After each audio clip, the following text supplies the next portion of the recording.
Medan, Indonesia. The death toll from the crash of an Indonesian Air Force plane, which had been packed with military personnel and their families, rose to 142 Wednesday as rescuers used heavy machinery to search the debris. The Hercules C-130 transporter crashed into the residential area in the city of Medan on Tuesday, shortly after taking off from an airbase in the city on Sumatra Island. Buildings were heavily damaged, cars reduced to flaming wrecks, and the plane itself was almost completely destroyed, with the tail the only part of the 51-year-old aircraft still recognizable after the disaster.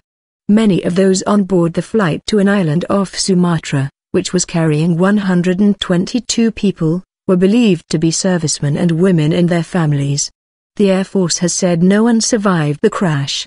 It is unclear how many people died on the ground, but a steady stream of bodies has been arriving at a Medan hospital as rescuers pull them from the disaster scene, and police said Wednesday that the total death toll now stood at 142. Agustinus Tarragon, a police official at the hospital, said so far 45 people had been identified, 30 Air Force personnel, 6 Army personnel and 9 civilians. Most of those so far identified were from the armed forces because they were wearing uniform, he said.